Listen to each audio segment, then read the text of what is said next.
habíamos visto, dentro de lo que son las volumetrías de neutralización ácido-base, hemos continuado trabajando con el grupo de acidimetrías, es decir, cuando el valorante es un ácido. Lo hemos utilizado para la determinación del principio activo en la aspirina, lo hemos determinado en la anterior clase para la determinación de una materia prima que es el bicarbonato de sodio puro, por eso hablo de materia prima, y hoy vamos a ver la aplicación, cuando ese bicarbonato de sodio ya se encuentra como principio activo en una forma farmacéutica. Para eso, nosotros ahora vamos a ver la determinación del principio activo presente en los comprimidos efervescentes de Alka-Seltzer. Y el único principio activo presente en estos comprimidos efervescentes es el bicarbonato de sodio. Como les decía, ¿cómo vamos a determinarlo? Vamos a cuantificarlo a través de un método, de un método cuantitativo de por acidimetría, es decir, dentro de lo que son las volumetrías de neutralización ácido-base, vamos a recurrir nuevamente a la acidimetría, es decir, cuando el valorante es un ácido. Y al igual que la anterior clase, este método lo vamos a hacer a través de un método de valoración directo. Entonces, cuando realizamos la cuantificación del bicarbonato de sodio puro como materia prima o realizamos la determinación de este bicarbonato de sodio en una forma farmacéutica, vamos a recurrir siempre al método directo. Y les decía, se llama método directo porque nosotros lo único que hacemos es preparar la muestra y titular desde una bureta. Ese es el método directo. El fundamento, muy similar al del bicarbonato de sodio puro. En una reacción, se funde en una reacción química de neutralización entre el principio activo presente, en este caso en los comprimidos de Alka-Seltzer, que es el bicarbonato de sodio, con el valorante, el ácido clorhídrico. Y sabemos que de esta reacción de neutralización se va a formar un compuesto neutro, una sal, que es el cloruro de sodio. Por otro lado, se forma un compuesto carbonatado, el dióxido de carbono y el agua. Y durante la valoración, ese dióxido de carbono como producto final forma el ácido carbónico, siendo el producto final de nuestra titulación. Ahora, para esto, ¿qué es lo que hacemos? Cuando se trataba del bicarbonato puro como materia prima, sabemos que llega en forma de un polvo blanco y además fino. No había necesidad de pulverizar. En este caso, como son comprimidos efervescentes, una vez que hemos tomado la muestra representativa del lote, lo primero que hacemos es proceder al pulverizado. Al pulverizado, al homogenizado, inmediatamente cuando tengamos todo listo para la determinación, porque ustedes saben, el Alka-Seltzer son comprimidos efervescentes. Entonces, cuando nosotros retiramos el envase primario y dejamos en contacto con el medio ambiente, este comprimido va absorbiendo rápidamente la humedad del medio ambiente y va perdiendo esa efervescencia. ¿Qué ocurre cuando pierde la efervescencia? Esa cantidad de bicarbonato de sodio, ese bicarbonato de sodio sufre un proceso de degradación. Por eso, para realizar esta determinación, cuando se trata de comprimidos efervescentes, lo primero que debemos hacer es tener listas nuestras soluciones, tener preparada la bureta. ¿Y qué significa tener preparada la bureta? Que la bureta esté previamente calibrada. Por otro lado, debemos ya cargar la bureta. Si vamos a utilizar un ácido, con el ácido cargamos la bureta, enrasamos la bureta y recién procedemos a preparar la muestra. Para eso, como se trata ya de una forma farmacéutica, debemos pesar una cantidad de Alka-Seltzer que contenga 40 miligramos de principio activo. Y para eso, nosotros debemos hacer un cálculo, porque sabemos que cada comprimido efervescente de Alka-Seltzer tiene un peso total de 3.3 gramos. 3.3 gramos pesa cada comprimido de Alka-Seltzer. Y de esos 3.3 gramos, ¿cuánto tiene de principio activo? Cuando lean el rótulo dice cada comprimido que tiene un peso total de 3.3 gramos de Alka-Seltzer tiene 1.976 gramos de bicarbonato de sodio.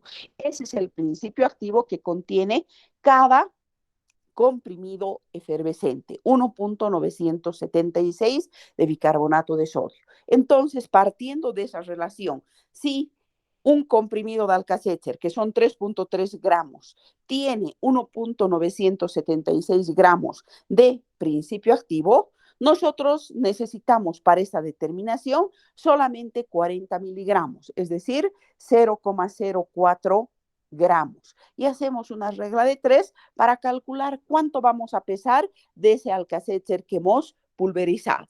Y debemos pesar 0,07 gramos de Alka-Seltzer en un matraz Erlenmeyer. Una vez que hemos pesado esos 0.07, disolvemos con agua, porque hemos visto en la anterior clase, el bicarbonato es soluble en agua. Disolvemos con agua destilada, 20 cc de agua destilada, e inmediatamente agregamos el indicador. ¿Qué indicador vamos a agregar? Hemos visto, podemos trabajar con cualquier indicador de pH ácido, porque en este método directo, cuando el método de titulación, el método de valoración es directo, el criterio para seleccionar el indicador es que este tenga el mismo pH que el valorante. Y hemos dicho desde el título, acidimetría, el valorante es un ácido. Por lo tanto, cuando nosotros preparamos el material, los reactivos, está incluido el indicador. Debemos seleccionar un indicador de pH ácido. Puede ser el anaranjado de metilo, llamado metil naranja, eleantina, que en la anterior clase hemos utilizado.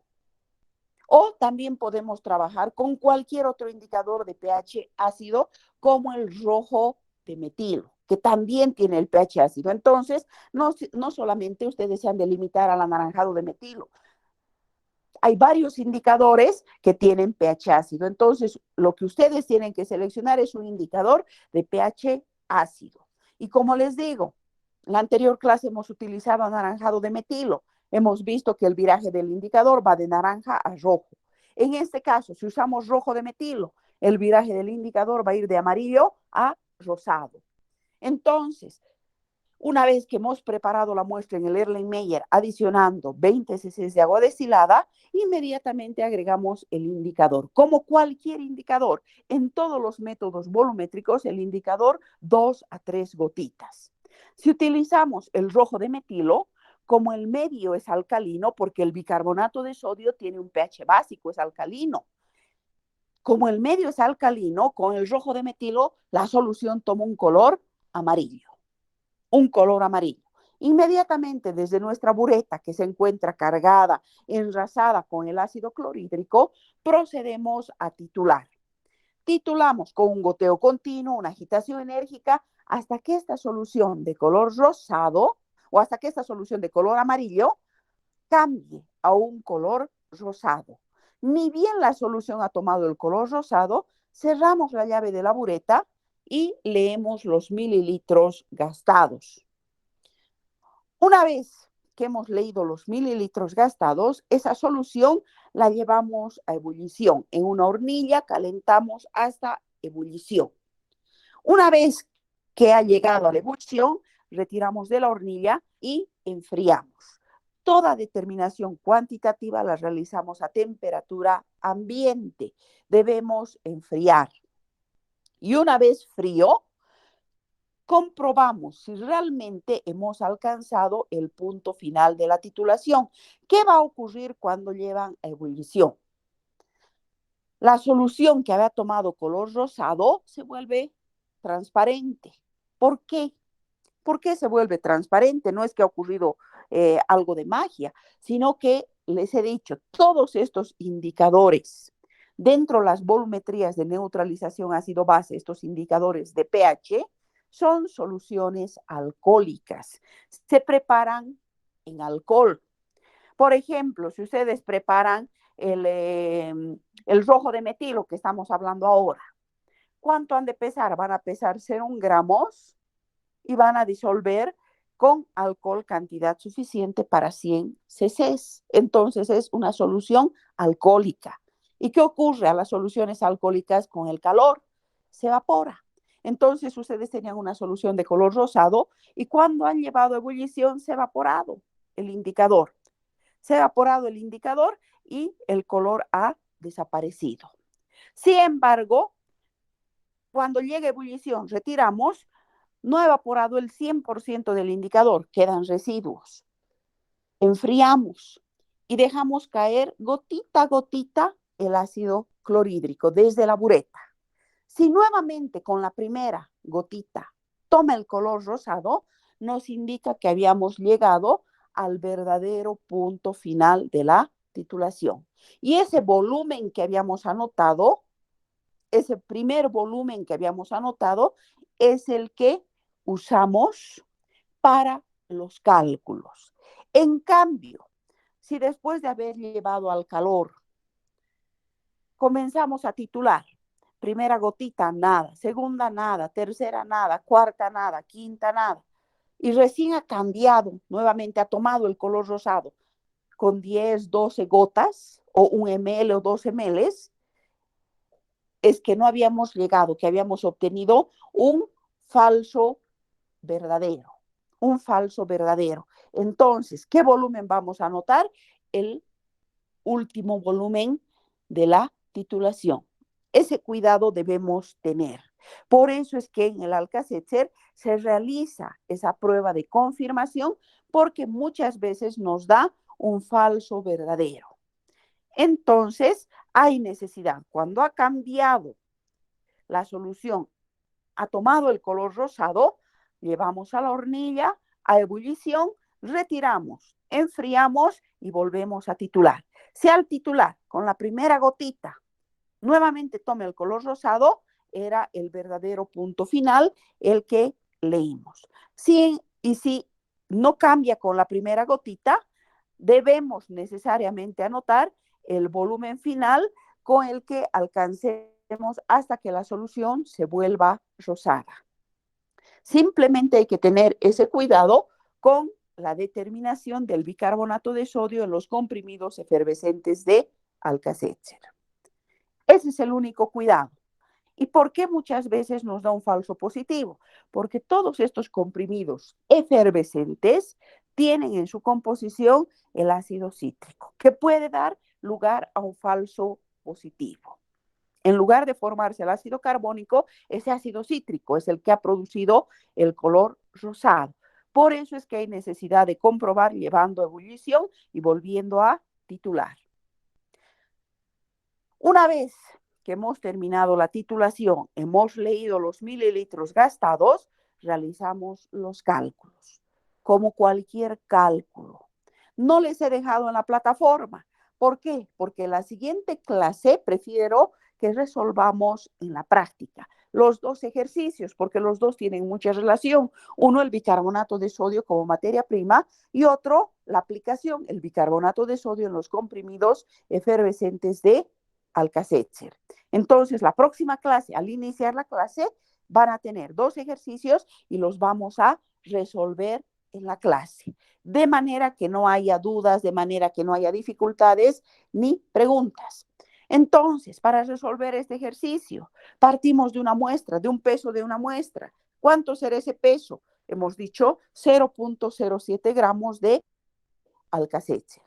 Como es un método directo, ustedes ya saben, en el método residual va a haber dos volúmenes. En cambio, en el método directo hay un solo volumen, que es el volumen de ácido clorhídrico que se gasta en la titulación. ¿Y qué vamos a investigar? Siempre el porcentaje de principio activo, porcentaje de bicarbonato de sodio. Y hemos dicho también de ese bicarbonato de sodio, ¿qué datos debemos averiguar? Primero, el peso molecular. La anterior clase hemos calculado peso molecular, les he dicho sodio 23, hidrógeno 1, carbono 12, oxígeno 16. Y como el bicarbonato tiene 3 oxígenos, el 16 multiplicamos por 3 y nos va a dar un peso molecular de 84 gramos. Segundo dato que calculamos, peso equivalente. Hemos dicho el peso equivalente es el peso molecular dividido entre el número de hidrogeniones o el número de oxidrilos. Si nos fijamos, la fórmula del bicarbonato de sodio tiene un hidrogenión, por lo tanto su peso equivalente va a ser exactamente igual al peso molecular, 84 gramos. Ahora, dependiendo de la normalidad de ese volumen de trabajo, Si la normalidad es 1 normal, el siguiente paso es determinar el mili equivalente. Y hemos dicho que el mili equivalente se determina dividiendo el peso equivalente entre 1000. En este caso, 84 entre 1000 nos dará 0,084 gramos. En cambio, si nuestra solución hubiese tenido una normalidad igual a 0,1 o hubiese sido 0,1 normal, lo que determinaríamos sería el decimili equivalente. ¿Y qué es el decimili equivalente? El peso equivalente dividido entre 10,000. Y con esos datos nos planteamos las dos reglas de 3. Ahora, una vez que hemos terminado de resolver el ejercicio y hemos obtenido un porcentaje de pureza, ese valor comparamos con los valores de referencia o criterios de aceptación que nos da la farmacopea. Y aquí van a ver también hay una diferencia cuando trabajamos con el bicarbonato de sodio como materia prima y cuando trabajamos con el bicarbonato de sodio como principio activo. Cuando el bicarbonato de sodio está como materia prima, los criterios de aceptación son más estrechos. Para el bicarbonato de sodio habíamos dicho en la anterior clase de 99 a 100.5. En cambio, cuando ese mismo bicarbonato se encuentra ya como parte de una formulación, de una forma farmacéutica, como en este caso los comprimidos de Alka-Seltzer, el criterio de aceptación va de 95 a 100.5. Entonces se flexibiliza más la presencia de alguna sustancia extraña. ¿Por qué? Porque en medicamentos, cuando veamos la siguiente clase, la clase de pureza, vamos a ver que hablamos siempre de una pureza relativa. Nunca vamos a hablar de una pureza absoluta, porque cuanto más puro sea ese medicamento, más caro también es, porque hay pérdidas que se producen en el proceso de purificación. Entonces, esos son los criterios de aceptación. En este caso, si está por debajo de 95 o encontramos un porcentaje de pureza por encima de 100.5, automáticamente ese lote se rechaza. Se rechaza. Con eso habríamos visto este tema, que es la aplicación del bicarbonato de sodio. ¿Alguna pregunta que tengan?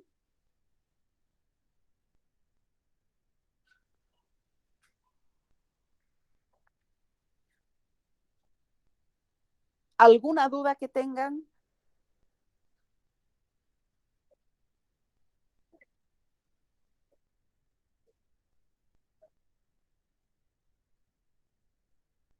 Sí.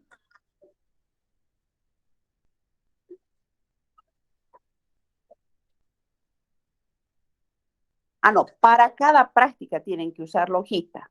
Es una hoja de informe por cada principio activo o por cada determinación que se haga. Entonces, una hojita ustedes van a utilizar para precisión en el peso. Otro informe van a hacer de confirmación y otro informe, una tercera hoja, van a utilizar para la determinación cuantitativa.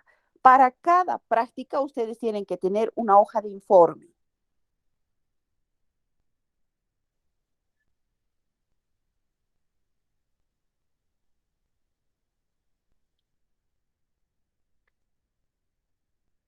Claro, la gráfica sí la van a anexar. La gráfica hay que anexarla, hay que adjuntarla, esa, no va a entrar en esa hojita, no va a entrar. En esa hojita lo que va, dice nombre comercial. Les he dado un ejercicio de la amoxicilina, creo que era, no me acuerdo, de la aspirina. Entonces, el nombre comercial, si ha sido aspirina, aspirina. Nombre genérico, ácido acetil salicílico. Número de muestras, creo que les di 10 o 12 datos. El número de muestras con el que se ha trabajado. El método o el procedimiento, determinación de la desviación estándar. Los cálculos, en los cálculos les he dicho aquella vez, pueden hacerlo paso a paso o pueden hacerlo directamente en la calculadora. Entonces, en los cálculos, ¿qué va a ir? Va a ir un cuadrito donde está el peso que les he dado, va a ir otro cuadrito con el peso de las sustancias auxiliares y el peso del principio activo. Ahí va a ir en los cálculos. En los resultados va a ir el resultado que ha encontrado en su media aritmética y en su desviación estándar. ¿Cuánto les ha salido la media? ¿Cuánto les ha salido la desviación estándar? Y con esos datos ustedes han graficado. Podían hacerlo directamente en la computadora o podían hacerlo en un papel milimetrado. Eso de la computadora o lo que han graficado en papel milimetrado lo van a engrampar. Y en la calificación final, en función a su gráfica, dirán, este lote de aspirina se acepta, este lote de aspirina se rechaza, o este lote de aspirina se acepta con restricción. Y la firma del analista. De esa manera. Doctorita, yo tengo otra pregunta al respecto. Y acá, En el primer ejercicio nos dio sobre la amoxicilina, entonces el nombre genérico nos podemos poner cualquiera, el nombre comercial diré. claro, amoxicilina, directamente trabajas como amoxicilina y el comercial o el genérico igual a amoxicilina. Ah, ya. Y para el tema 2 y el tema 3, el número de muestras, ¿ponemos la cantidad en gramos de la aspirina o No. La qué cantidad de podemos poner? muestras es el número de unidades con el que se debe trabajar. Y les había dicho, la primera clase es, la muestra siempre debe ser representativa de un lote. Sin embargo, como en la facultad no estamos en una industria farmacéutica, no tenemos lotes, lo mínimo que se considera dentro del control de calidad como muestra representativa son 10 unidades. Entonces, si algún momento tenemos la oportunidad de volver a la facultad a pasar clases, cada uno va a venir con sus 10 comprimidos, va a venir con sus 10 cápsulas o va a venir con sus 10 sobres. Lo mínimo con lo que debemos trabajar para que ese análisis tenga validez son 10 unidades de un mismo lote. Entonces, en el informe siempre debe figurar mínimo 10 unidades. Ah, ya, gracias. Entonces en el informe 2 y 3 se pone 10 10 en el unidades, número de sí, muestras. así es. Ya. Gracias, doctora. ¿Alguna otra duda? Doctora, una consultita. Sí. En este ejercicio uno nos dice que cuando sobrepasa una tercera desviación estándar, el lote se rechaza. ¿Basta que una medida pase, doctora, o tienen que ser más? ¿Basta que una medida y se No, rechaza? basta que una. Por eso en la clase les he explicado. Podemos tener 10, 20, 30 muestras. Basta que una se salga, todo el lote se rechaza, porque la calificación final se da por lote, no se da por muestra. Entonces, basta que uno salga, todo el lote se rechaza. Ya, gracias, doctora. Y una consultita más. ¿Sí? Nos dio un cuestionario de la aspirina con 3 preguntitas. Sí. Eso también tenemos que ponerlo a esa hoja de informe. O No. responder así nomás. El cuestionario todavía no van a poner. Más adelante les voy a pedir los cuestionarios. Al cuestionario todavía no, doctora. No.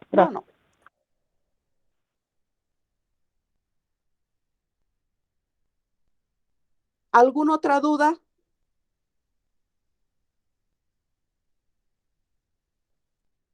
Inés. Claro, de cualquiera. Ustedes eligen cuál quieren y trabajan con ese. Ya. ¿Alguna otra duda? Doctorita, Sí, ¿tiene que ser a Gabriela. computadora o puede ser también a No, mano? puede ser a mano, no hay ningún inconveniente. Puede ser a mano y para enviar saca foto y me envía, no hay ningún problema. Está bien, doctorita, gracias. Ya.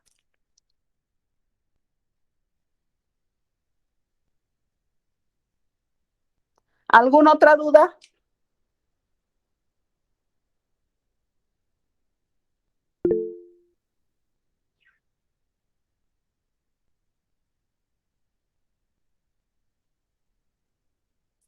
Muy bien, entonces, si no hay dudas, antes de terminar la clase, les voy a leer el patrón del examen, del primer examen práctico que han dado el día de ayer. Ayer, después del examen, a la media hora, he puesto a la plataforma las notas. Como se habrán dado cuenta, yo a la plataforma pongo las preguntas y pongo además el patrón. Dan el examen y ese minuto el examen está calificado. Está calificado en función al patrón que yo pongo y que ahora les voy a leer. Han visto también, hemos calificado sobre 80 puntos, porque la primera clase les he indicado, los exámenes van a tener un valor de 80 puntos, 10 puntos la asistencia y 10 puntos un trabajo que les voy a dar. Y yo creo que ese trabajo ya hasta la próxima semana les voy a dar para que vayan haciendo poco a poco hasta el mes de septiembre.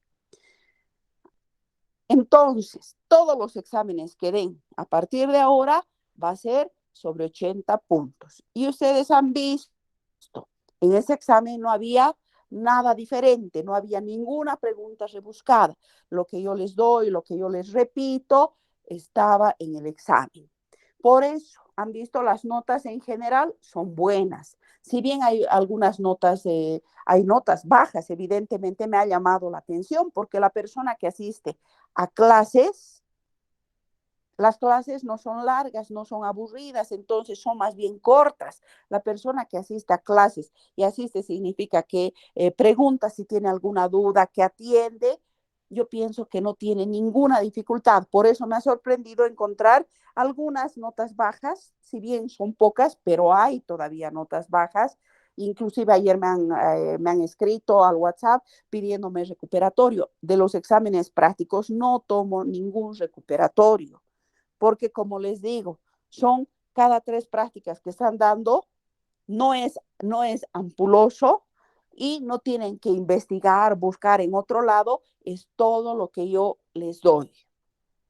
Inclusive, los ejercicios que he tomado, si alguno se ha dado cuenta, son los mismos que hemos resuelto en la parte práctica. Hemos resuelto y les he preguntado varias veces, dudas, preguntas, les he pedido que vuelvan a resolver en sus casas, inclusive cambiando las normalidades. Si hemos corregido uno normal, les he dicho corrijan ahora a hacer uno normal, debe darles el mismo resultado. Y les he preguntado al empezar la clase, hay dudas, hay preguntas, entonces les he tomado los mismos ejercicios. Las preguntas eran 8. Las mismas para todo el curso, para que no digan, ay, a ella le ha tocado más facilito, a mí más difícil, para que no haya ese miramiento. Toditos han dado el mismo examen. Una de las preguntas que decía, porque muchas veces está ordenado de diferente manera, pero era el mismo examen. Una de las preguntas decía, era un ejercicio, de un lote de aspirina de 500 miligramos, se pesa 1.48 gramos. Los cuales se tratan con un exceso de 49 cc de hidróxido de sodio 0,98 normal. Posteriormente se titula con 34 mililitros de ácido sulfúrico 1.12 normal. Calcular la cantidad de principio activo y los miligramos de principio activo presentes en la muestra. Entonces, este ejercicio lo hemos hecho en la parte práctica. Y en las opciones de resultado tenían A, 63.956, el inciso B, 91.297, el inciso C, 319,78 miligramos de ácido acetil salicílico, el inciso D, 456.5 miligramos de ácido acetil salicílico, el inciso E, A y C son correctos, y el inciso F, ninguno. Entonces, si ustedes resuelven este ejercicio que hemos resuelto en la clase, les da un porcentaje de 60.5 gramos por ciento y en miligramos 302.49. 60.5 no hay en los incisos, 302.5 tampoco. Por lo tanto, la respuesta era simplemente el inciso F, ninguno. Otra pregunta decía, en función al resultado encontrado, la calificación final del lote será, este lote de aspirina se encuentra fuera de los rangos de referencia. En este caso, la respuesta era verdadero, porque el valor que hemos encontrado al resolver el ejercicio es 60.5, lo que equivale a 302,49 miligramos de ácido acetil salicílico. Y ustedes saben que los valores de referencia, los criterios de aceptación de la aspirina van de 96 a 98 gramos por ciento. Entonces estaba fuera de los rangos de referencia. Otra pregunta decía, la finalidad de tratar la muestra de aspirina,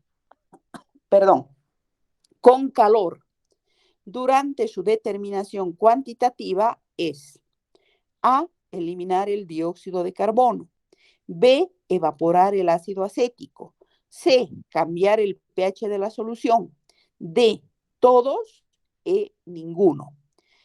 Si ustedes leen bien, dice determinación cuantitativa. En la determinación cuantitativa, para que recuerden, en Erlenmeyer hemos pesado 1.5 gramos de muestra, hemos agregado con una probeta 50 cc de hidróxido de sodio y ese hidróxido de sodio ha cumplido 3 funciones, hidrólisis, neutralización, alcalinización. Y durante ese proceso de hidrólisis, neutralización y alcalinización, como producto secundario ha liberado el dióxido de carbono. Entonces, ¿qué hemos hecho? Hemos tapado el Erlenmeyer y llevado al calor. 2 minutos. Les he recalcado no debe hervir porque es hidróxido de sodio. Y les he dicho vamos a tapar con parafilm. Cuando llevamos al calor esos 2 minutos, inmediatamente también les he dicho el parafilm, que es la tapa, se infla como un globo. ¿Por qué? Porque es ese dióxido de carbono que trata de salir. ¿Y para qué llevamos al calor? Para separar ese dióxido de carbono de la muestra y no se constituye una interferencia. Esa es la determinación cuantitativa. Por lo tanto, el inciso correcto era el inciso A, eliminar el dióxido de carbono. Había otra pregunta que dice, durante la prueba de confirmación, esta es prueba de confirmación, prueba cualitativa del ácido acetil salicílico, este se trata con agua destilada y después se somete a la acción del calor para producir la evaporación del ácido salicílico y había falso o verdadero. Sometemos al calor cuando hacemos la prueba de color o la prueba al calor, ¿para qué? Para eliminar el ácido acético. Entonces, este era falso.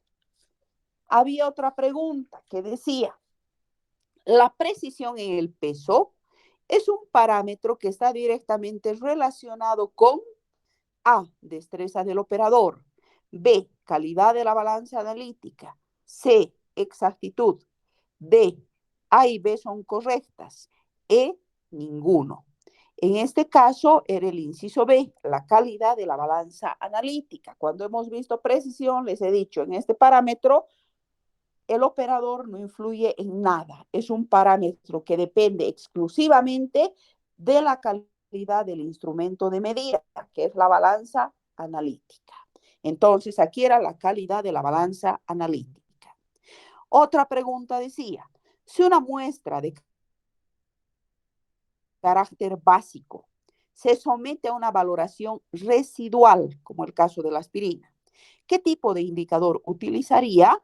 Y tenemos inciso A, indicador de pH ácido, inciso B, indicador de pH básico, C, neutro y D, ninguno. Entonces, en la valoración residual, les he explicado cuál es el criterio para seleccionar el indicador. Cuando la valoración es residual, el indicador se selecciona en función al pH de la muestra. Si la muestra es básica, necesitamos un indicador de pH básico. En este caso, la respuesta era indicador de pH básico. Había otra pregunta que era el ejercicio, que decía, de un lote de aspirina de 500 miligramos, se toma una muestra de 10 unidades. Calcule la media aritmética y la desviación estándar. Entonces tenemos 10 datos. Este ejercicio es el mismo que hemos hecho en la clase práctica. Tenían 9 con un peso de 600 miligramos y el cuarto con un peso de 590 miligramos. Y tenían que calcular la media aritmética y la desviación estándar. Tenían opciones para responder el inciso A, que era el correcto, una media de 499 y una desviación estándar de 3.16. El inciso B, 599 y una desviación estándar de 4.2. Y el inciso C, ninguno, Como les digo, este mismo hemos resuelto en la clase práctica y nos da una media de 499 y una desviación estándar de 3.16, el inciso A. Y finalmente había una gráfica que decía, a partir de la siguiente gráfica, de la calificación final al lote de aspirina.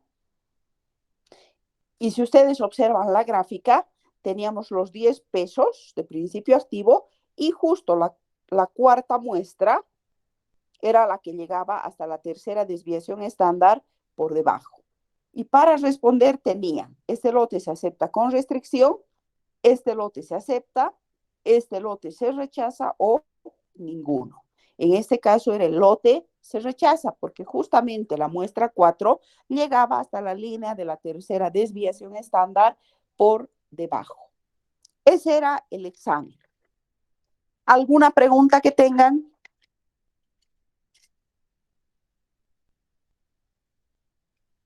¿Alguna duda?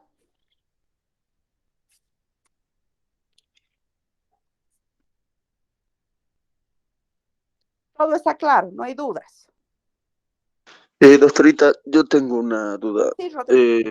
Prácticamente hasta ahorita yo tengo en el examen, de acuerdo a lo que hemos revisado ahora, 5 respuestas acertadas y en mi Ya, calificación tengo 40. Debería tener 50. 50. Ya. Revisar usted, digamos. Yo te lo voy a revisar y también, si realmente es los 40, yo te lo voy a revisar porque, como les digo, yo no reviso el examen. Yo pongo al Google Forms, el examen, pongo el patrón y la computadora es la que hace la revisión en función al patrón. Entonces voy a ver, tal vez hay algún error. Si hay un error, el error se ha cometido con todo el curso, porque la máquina no va a seleccionar uno, ¿no es cierto? Se habría cometido con todo el curso. En ese caso, yo por el grupo de WhatsApp les voy a comentar de ese error y voy a modificar la nota a todo el curso, ¿ya? Porque puede ser Sí. también que al llenar, porque yo he copiado de este patrón que les estoy leyendo. Entonces puede ser que yo me haya equivocado. No digo que no, puede ser que me haya equivocado. Voy a revisar, pero si me he equivocado en esa pregunta, me he equivocado, como les digo, para todo el curso, porque el patrón estaría mal llenado. Voy a revisar, pero si tu nota yo revisando es 40, contigo vamos a revisar para que no tengas ninguna duda con cámaras. Vamos a revisar, yo voy a poner en pantalla tus notas porque además nos da pregunta por pregunta, ¿no? En el Google Forms nos da pregunta por pregunta cómo han respondido, qué has respondido. Entonces, no tengo ningún inconveniente, por eso también les estoy leyendo el patrón para que ustedes vean si realmente corresponde la nota que tienen. Por eso les estoy leyendo el patrón, porque ustedes ayer han resuelto y por eso esta misma semana, porque a veces pasa 1 o 2 semanas y ya ni se acuerdan que han puesto. Por eso es que hoy mismo les estoy leyendo el patrón para que sepan, pero hijito, no tengas ningún inconveniente. Yo en un rato más voy a revisar tu examen, tus respuestas, y si no, la siguiente clase, después de la clase, te hace conectar y te voy a mostrar. Sí, está bien, doctorita, muchas gracias. Ya. ¿Alguna otra duda más?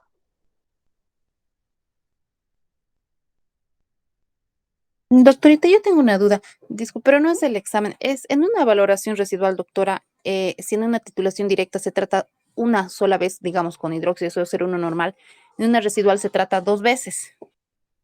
No, no es que se trate 2 veces. En la valoración residual, la muestra tú tratas con un reactivo químico. Tratas con un compuesto químico tu muestra antes de realizar la titulación. Por ejemplo, en la aspirina, como les decía, en el Erlenmeyer has pesado tu aspirina y hemos agregado el hidróxido de sodio. Una sola vez hemos agregado el hidróxido de sodio. Estamos tratando una sola vez la muestra. Pero esa muestra con la que estamos tratando, ese reactivo químico, que en este caso es el hidróxido de sodio, está cumpliendo 3 funciones. Y no en todas las muestras va a cumplir 3 funciones. En el caso específico de la aspirina, vamos a ver más adelante otras valoraciones residuales donde se trata la muestra y esa muestra cumple una sola función. Pero en el caso de la aspirina, está cumpliendo 3 funciones. Primero, ese hidróxido de sodio está produciendo una hidrólisis, está produciendo una neutralización y finalmente una alcalinización. Pero no en todos los casos ocurre eso. Este es un caso particular del ácido acetil salicílico.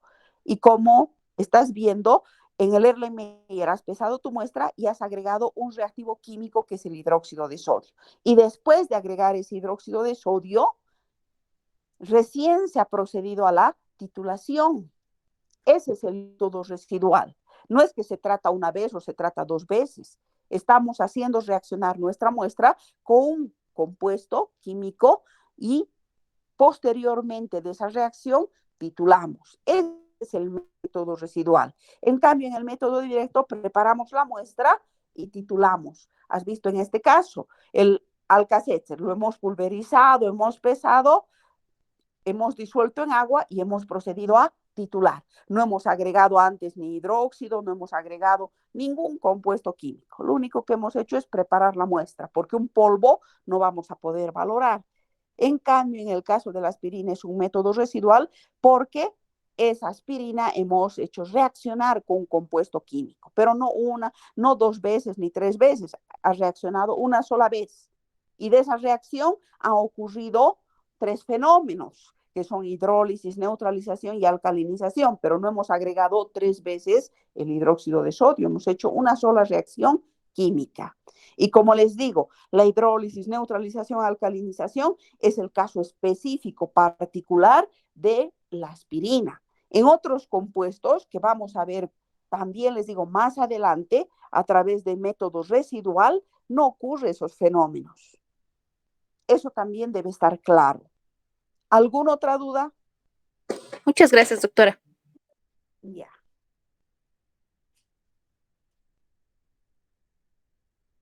¿Alguna otra pregunta?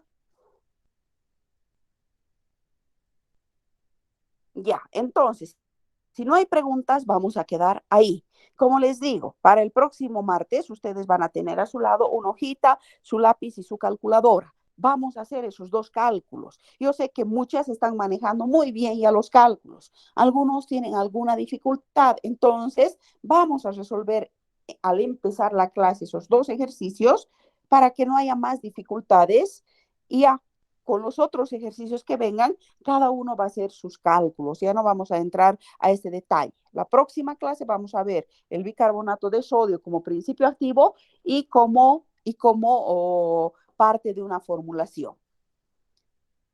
Con esa aclaración, entonces, ahí quedaríamos. Yo les agradezco por su participación y que tengan un lindo día. Gracias. Hasta luego, doctora. Hasta luego, Hasta luego. doctorita. Hasta Doctora. luego. Que tengan un lindo día. Hasta luego, Cuídense mucho. doctora. Hasta Hasta luego. luego, doctora. doctora.